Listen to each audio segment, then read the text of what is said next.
So there are UPA people who save Jews, and there are Jews who serve in UPA. So there's a lot of room for black and white in these moments. However, these are very kind of personal things. They're not what the people are bucking their organization when they save the Jews, because the organization wants the Jews gone. So the grayness occurs because an organization is composed of individuals and individual units. So you'll see there are a couple of cases I mentioned where either policemen or UPA won't harm like young teenagers. You know, I recount in the book about a Jewish survivor who says he was 12 years old. He was sneaking out of the ghetto. By the way, that was punishable by death. And twice he was caught by the same Ukrainian policeman, and both times he cried, and the Ukrainian policeman let him go. And we have a number of cases where there was a case in Volhynia where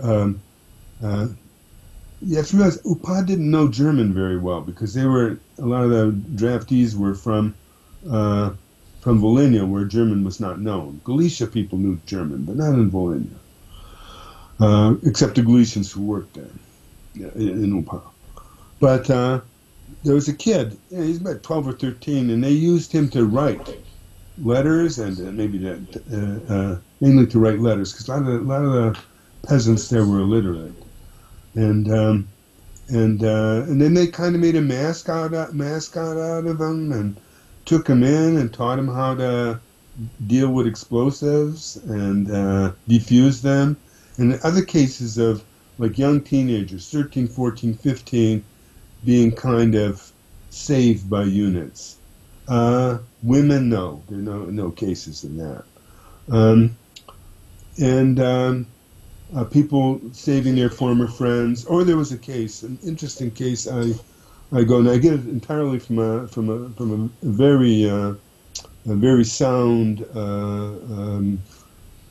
By sound, I mean there's no connection with Ukrainians in the publication of this memoir, but a memoir of a guy whose father and him and a few friends were hired. Well, we're taken to a small camp where they helped UPA, because Jews were the major craftsmen in the area. They were the ones who worked with leather. They were the auto mechanics. They were, all kinds of things that the Jews did. And when they were murdered by the Germans, nobody had tanners for their hides. Nobody had people who could make a harness. Jews did all that stuff.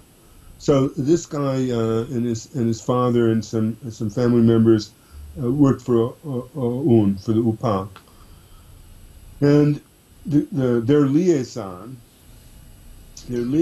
became close friends with them, and warned them that they had better leave, because the next morning the UPA people were going to come in and kill them all. And the Jewish artisans who were helping said, "Well, you better come run away with us, or they're going to do something to you." He says, "No, I can't betray I can't just betray my friends, but I want to save your lives. Go away." So there were these kind of moments all the time where people might help somebody they knew before the war, an old friend.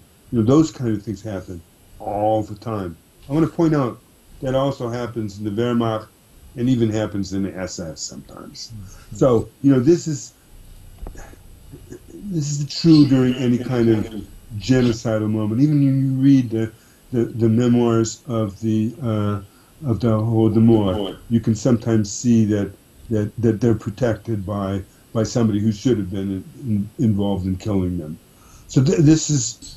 If you got anything made out of humans, it's not going to be black and white. It's going to be made out of shades.